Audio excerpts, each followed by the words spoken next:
السلام علیکم ورحمۃ اللہ وبرکاتہ۔ روزانہ فضائل اعمال کی 10 منٹ تعلیم سننے کے لیے ہماری اس چینل کو سبسکرائب کریں اور گھنٹی کا بٹن دبانا بالکل بھی نہ بھولیے۔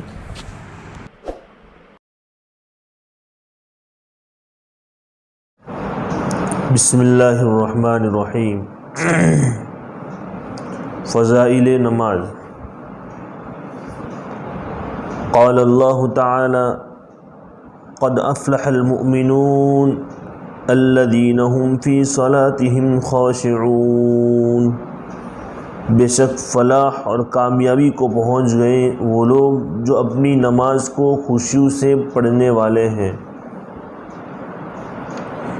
اتنے دن جو ہے ہم نے حکایت صحابہ کو پڑھا، اب حکایت صحابہ کے بعد اب ہم جو شروع کر رہے ہیں وہ فضائل نماز کو، کیونکہ نماز ضروری ہے، نماز فرض ہے ہماری زندگی میں، اس سے ہم جو ہے اب فضائل نماز کو شروع کر رہے ہیں، جس میں بقیت السلف، حجت الخلف حضرت مولانا محمد الیاس صاحب نور اللہ مرقدہ کے ارشاد سے فخر الامثال زبدۃ الافاضل حضرت مولانا الحاج الحافظ المحدث محمد زکریا صاحب رحمۃ اللہ علیہ شیخ الحدیث مدرسہ مظاہر العلوم سہارنپور نے وہ حدیثیں جمع فرمائی ہیں جن میں نماز پڑھنے کی فضیلت، نماز چھوڑنے کا عذاب، جماعت کے ثواب اور اس کے ترک کرنے کی سزائیں آئی ہیں۔ ہر مضمون کے مناسب بزرگوں کے ذوق شوق کے واقعات بھی درج فرمائے ہیں۔ اس لیے ہم جو ہیں فضائل نماز کی تمہید کو بیان کرتے ہیں۔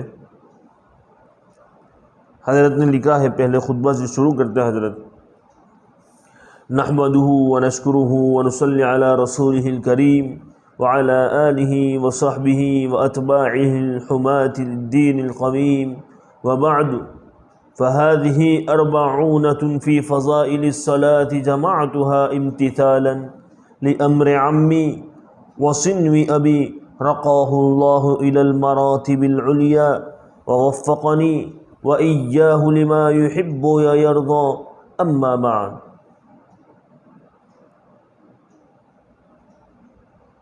اس زمانے میں دین کی طرف سے جتنی بے توجہی اور بے التفاتی کی جا رہی ہیں وہ محتاج بیان نہیں، حتیٰ کہ اہم ترین عبادت نماز جو بالاتفاق سب کے نزدیک ایمان کے بعد تمام فرائض پر مقدم ہے اور قیامت میں سب سے اول اسی کا مطالبہ ہوگا، اس سے بھی نہایت غفلت اور لاپرواہی ہے۔ اس سے بڑھ کر یہ کہ دین کی طرف متوجہ کرنے والی کوئی آواز کانوں تک نہیں پہنچ سکتی، تبلیغ کی کوئی صورت برابر نہیں ہوتی۔ تجربہ سے یہ بات خیال میں آئی ہے کہ نبی اکرم صلی اللہ علیہ وسلم کے پاک ارشادات لوگوں تک پہنچانے کی سعی کی جائے، اگر اس میں بھی جو مزاحمت حائل ہیں وہ بھی مجھ سے بے بضاعت کے لیے کافی ہیں، تاہم امید یہ ہے کہ جو لوگ خالی الذہن ہیں اور دین کا مقابلہ نہیں کرتے ہیں، یہ پاک الفاظ انشاءاللہ تعالی ان پر ضرور اثر کریں گے اور کلام و صاحب کلام کی برکت سے نفع کی توقع ہے۔ نیز دوسرے دوستوں کو اس میں کامیابی کی امیدیں زیادہ ہیں، جن کی وجہ سے مخلصین کا اصرار بھی ہے۔ اس لیے اس رسالے میں صرف نماز کے متعلق چند احادیث کا ترجمہ پیش کرتا ہوں، چونکہ نفس تبلیغ کے متعلق بندے ناچیز کا ایک مضمون رسالہ فضائل تبلیغ کے نام سے شائع ہو چکا ہے، اس وجہ سے اس کو سلسلہ تبلیغ نمبر 2 قرار دے کر فضائل نماز کے ساتھ موسوم کرتا ہوں۔ وما توفیقی الا باللہ علیہ توکلت و الیہ انیب۔ نماز کے بارے میں 3 قسم کے حضرات عام طور سے پائے جاتے ہیں۔ ایک جماعت وہ ہیں جو سرے سے نماز کی پرواہ نہیں کرتی۔ دوسرا، اگر وہ ہے جو نماز پڑھتا ہے مگر جماعت کا اہتمام نہیں کرتا۔ تیسرے وہ لوگ ہیں جو نماز بھی پڑھتے ہیں اور جماعت کا بھی اہتمام بھی کرتے ہیں مگر لاپرواہی اور بری طرح سے پڑھتے ہیں۔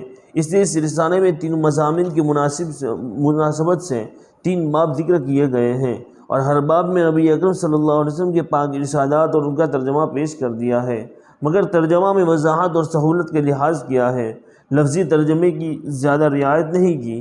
نیز چونکہ نماز کی تبلیغ کرنے والے اکثر اہل علم بھی ہوتے ہیں، اس لیے حدیث کا حوالہ اور اس کے متعلق جو مضامین اہل علم سے تعلق رکھتے تھے وہ عربی میں لکھ دیے گئے ہیں کہ عوام کو ان سے کچھ فائدہ نہیں ہے، اور تبلیغ کرنے والے حضرات کو بسا اوقات ضرورت پڑ جاتی ہے، اور ترجمہ اور فوائد وغیرہ اردو میں لکھ دیے گئے ہیں۔ باب اول، نماز کی اہمیت کے بیان میں۔ اس باب میں 2 فصلیں ہیں۔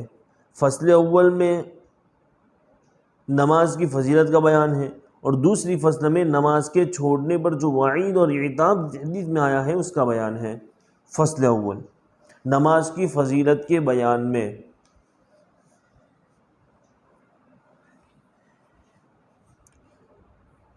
حدیث نمبر 1، حضرت عبداللہ بن عمر رضی اللہ تعالیٰ عنہ نبی اکرم صلی اللہ علیہ وسلم کا ارشاد نقل کرتے ہیں کہ اسلام کی بنیاد 5 ستونوں پر ہیں۔ سب سے اول لا الہ الا اللہ محمد الرسول اللہ کی گواہی دینا، یعنی اس بات کا اقرار کرنا کہ اللہ کے سوا کوئی معبود نہیں اور محمد صلی اللہ علیہ وسلم اس کے بندے اور رسول ہیں۔ اس کے بعد نماز کو قائم کرنا، زکوٰۃ ادا کرنا، حج کرنا، رمضان المبارک کے روزے رکھنا۔ عن ابن عمر رضی اللہ تعالی عنہما قال قال رسول اللہ صلی اللہ علیہ وسلم بنی الاسلام علی 5 شہادت ان لا الہ الا اللہ وان محمدا عبدہ ورسولہ واقام الصلاۃ وایتاء الزکاۃ والحج وصوم رمضان۔ فائدہ، یہ 5 چیزیں ایمان کے بڑے اصول اور اہم ارکان ہیں۔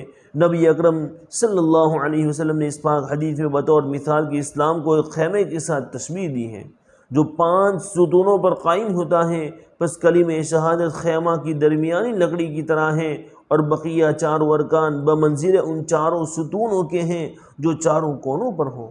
اگر درمیانی لکڑی نہ ہو تو خیمہ کھڑا ہو ہی نہیں سکتا، اور اگر یہ لکڑی موجود ہو اور چاروں طرف کے کونوں میں کوئی سی لکڑی نہ ہو تو خیمہ تو قائم ہو جائے گا، لیکن جون سے کونے کی لکڑی نہیں ہوگی وہ جانب ناقص اور گری ہوئی ہوگی۔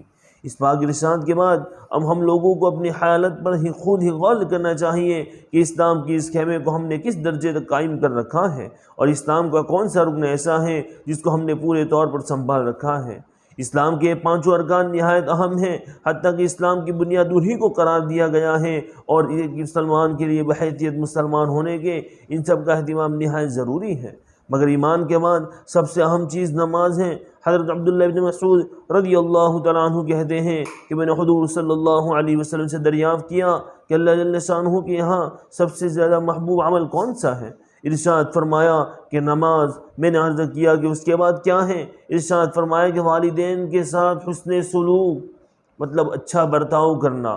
میں نے عرض کیا کہ اس کے بعد کون سا ہے؟ ارشاد فرمایا جہاد۔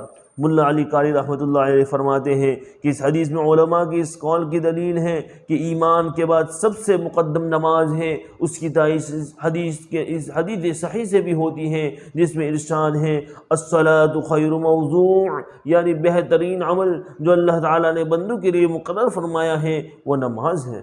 اور احادیث میں کثرت سے مضمون صاف اور صحیح حدیثوں میں نقل کیا گیا کہ تمہارے اعمال میں سب سے بہتر عمل نماز ہے۔ چنانچہ جامع صغیر میں حضرت ثوبان ابن عمرو، سلمہ، ابو امامہ، عبادہ رضی اللہ تعالی عنہم 5 صحابہ سے حدیث نقل کی گئی ہے، اور حضرت ابن مسعود اور انس رضی اللہ تعالی عنہما سے اپنے وقت پر نماز کا پڑھنا افضل ترین عمل نقل کیا گیا ہے۔ حضرت ابن عمر رضی اللہ تعالی عنہما اور ام فروہ رضی اللہ تعالی عنہ سے اول وقت نماز پڑھنا نقل کیا گیا ہے۔ مقصد سب کا قریب قریب ہی ہے۔ والسلام علیکم ورحمۃ اللہ وبرکاتہ۔